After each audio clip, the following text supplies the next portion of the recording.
आज हम आपके लिए एक मजेदार सा टॉपिक या कहें तो पैराडॉक्स खोज कर लाए हैं।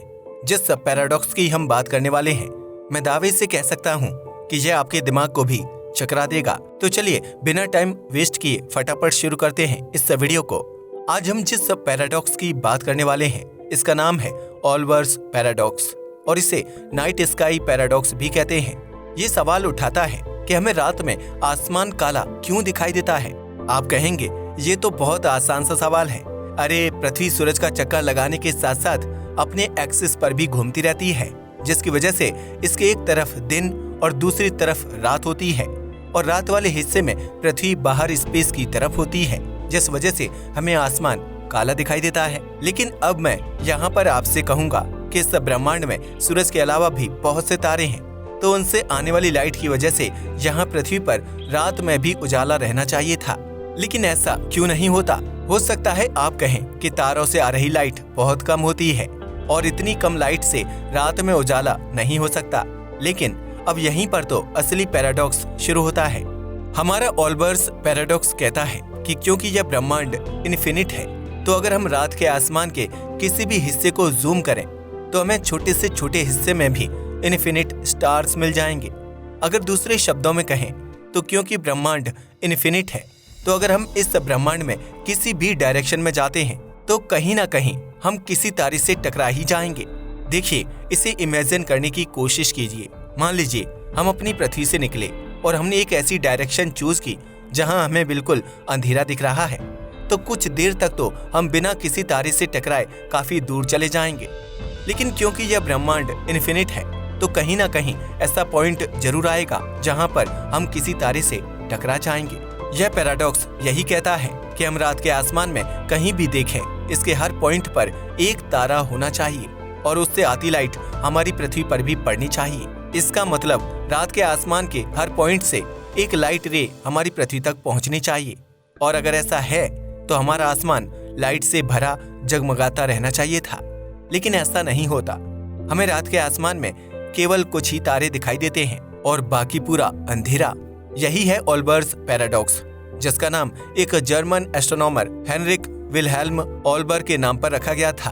यह पैराडॉक्स अचानक से एक दिन किसी के दिमाग में नहीं आया। इसकी जड़ें बहुत पुराने इतिहास में भी दबी हैं। कोपरनिकस और केपलर जैसे बड़े बड़े रिसर्चर्स भी इस पैराडॉक्स के बारे में जानते थे।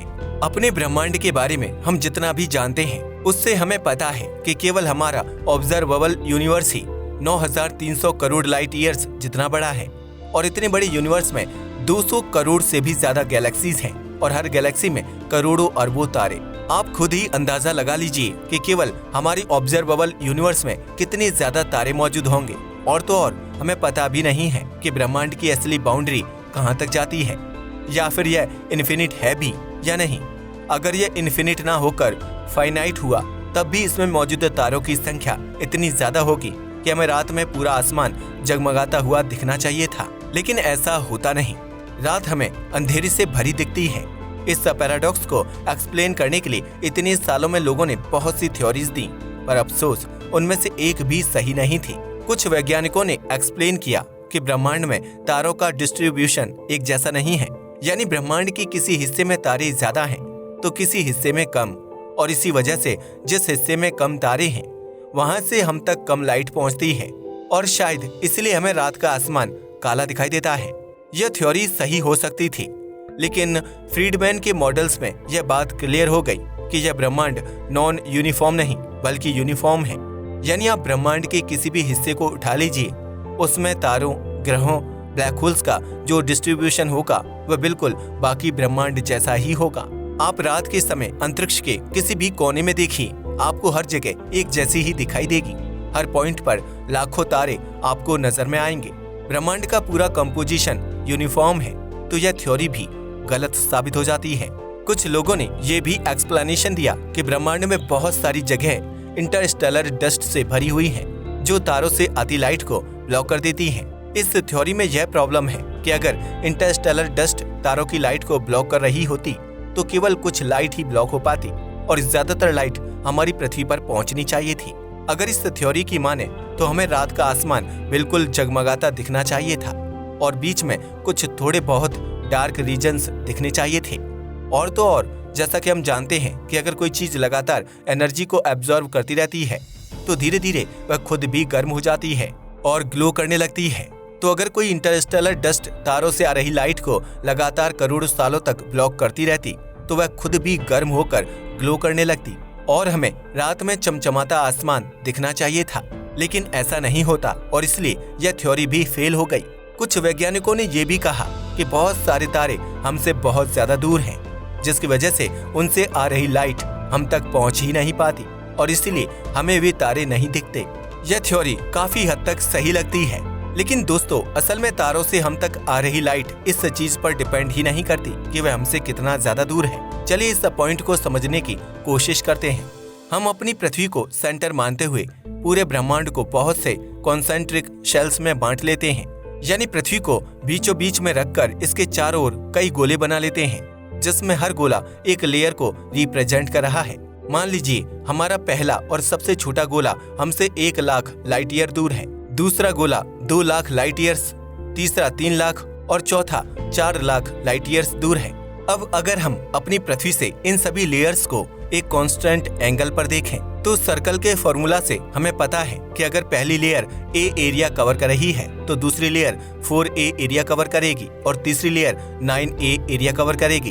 अब क्योंकि पूरे ब्रह्मांड में तारों की डेंसिटी सेम ही है, यानी सेम एरिया में सेम नंबर ऑफ स्टार्स होंगे, तो इसका मतलब पहली लेयर में अगर 1 तारा है तो दूसरी लेयर में 4 तारे होंगे और तीसरी लेयर में 9। तो इसका मतलब पहली लेयर से हम तक जितनी लाइट आ रही है दूसरी लेयर से उसकी 4 गुना लाइट हम तक पहुंचनी चाहिए और तीसरी लेयर से 9 गुना। लेकिन रुकिए दोस्तों, इंटेंसिटी ऑफ लाइट के फॉर्मूले से हम जानते हैं कि लाइट की इंटेंसिटी 1/r² पर डिपेंड करती है, यानी पहली लेयर से हम तक जितनी लाइट पहुंच रही है दूसरी लेयर से उसके 1/4 लाइट पहुंचेगी और तीसरी लेयर से 1/9। अब हमारी पृथ्वी तक पहुंचने वाली टोटल लाइट तो लाइट की इंटेंसिटी और नंबर ऑफ स्टार्स दोनों पर डिपेंड करती है। तो इसका मतलब हम तक पहुंचने वाली लाइट r² = 1 कांस्टेंट है और यह इस चीज पर डिपेंड ही नहीं करती कि कोई तारा हमसे कितना दूर है, क्योंकि जो तारा हमसे काफी ज्यादा दूर होगा उसकी लेयर में तारों की संख्या भी बहुत ज्यादा होगी, जिससे हम तक पहुंचने वाली टोटल लाइट में कोई फर्क नहीं पड़ेगा। हर लेयर से एक जैसी ही लाइट हमारी पृथ्वी पर पहुंचेगी और क्योंकि हमारा ब्रह्मांड बहुत बड़ा है तो यहाँ ऐसी बहुत ज्यादा लेयर्स होंगी और हम तक पहुंचने वाली लाइट भी बहुत ज्यादा होनी चाहिए थी, यानी रात का आसमान तो चमकदार ही होना चाहिए था। लेकिन दोस्तों ये क्या, हम जहाँ से शुरू हुए थे वहीं पर आ गए, यानी यह थ्योरी भी सही नहीं है। चलिए दोस्तों अब जानते हैं इस पैराडॉक्स के सही आंसर के बारे में। एडगर एलन ने बताया था कि हमारी ऑब्जर्वेबल यूनिवर्स का साइज फाइनाइट ही है और यह यूनिवर्स फाइनेटली ओल्ड भी है, तो केवल कुछ ही तारे ऐसे होंगे जिनकी लाइट हमारी पृथ्वी तक पहुंच पा रही है। ऑब्जर्वेबल यूनिवर्स के बाहर ब्रह्मांड चाहे जितना बड़ा हो, चाहे यह इन्फिनिट ही क्यों ना हो, लेकिन हमारे ऑब्जर्वेबल यूनिवर्स के अंदर तारों की संख्या इतनी ज्यादा नहीं होगी, जिसके कारण हमें रात का आसमान चमकता हुआ नहीं दिखाई देता। ऑब्जर्वेबल यूनिवर्स के अंदर तारे इतने कम होंगे कि हमारी शुरुआती अजम्पशन ही गलत हो जाएगी कि अगर हम पृथ्वी से किसी भी डायरेक्शन पर जाना शुरू करें तो हम किसी तारे से ही टकरा जाएंगे। जब तारों की संख्या इतनी कम है तो हम तक पहुंचने वाली लाइट भी बहुत कम होगी और इसीलिए रात का आसमान हमें डार्क नजर आता है। लेकिन बिग बैंग मॉडल यहाँ एक और पॉइंट रखता है। हम जानते हैं कि यह ब्रह्मांड बिग बैंग से बना था, जिसमें एक छोटे से पॉइंट में क्वांटम फ्लक्चुएशंस के कारण एक बहुत बड़ा एक्सप्लोजन हुआ, जिससे यह पूरा ब्रह्मांड बना। शुरुआती ब्रह्मांड में यानी जब बिग बैंग हुए केवल कुछ सेकंड्स ही हुए थे, उसे रिकॉम्बिनेशन एरा कहते हैं। रिकॉम्बिनेशन एरा में मैटर की डेंसिटी बहुत ज्यादा थी और यहाँ टेम्परेचर और प्रेशर इतना ज्यादा था कि यह पूरा ब्रह्मांड केवल एनर्जी और हीट से भरा था। उस वक्त इस ब्रह्मांड के हर पॉइंट पर उतना ही टेम्परेचर था जितना आज सूरज के सरफेस पर है। लेकिन ब्रह्मांड के रैपिड एक्सपेंशन की वजह से बहुत कम टाइम में ये बहुत बड़े स्पेस में फैल गया और इसी के साथ यह ठंडा भी होता चला गया। यह ब्रह्मांड लाइट से भी ज्यादा स्पीड से फैला था और आज भी फैल रहा है। अब इस ब्रह्मांड के ऑब्जर्वेबल यूनिवर्स वाले हिस्से में जो तारे हमसे काफी ज्यादा दूर हैं, उनसे आती लाइट की इंटेंसिटी रेड शिफ्ट की वजह से कम हो जाती है।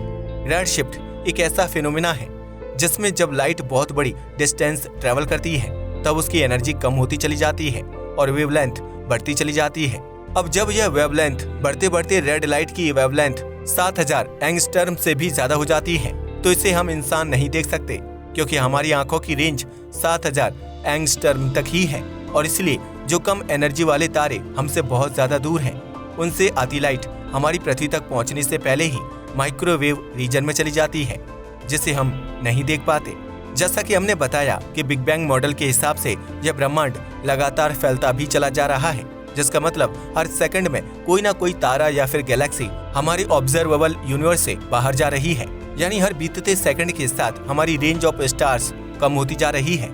हमारी नाइट स्काई से हर रोज कुछ तारे कम होते जा रहे हैं, लेकिन क्योंकि हमें दिखने वाले तारों की संख्या लाखों करोड़ों में है तो हमें इसका अंदाजा नहीं मिलता।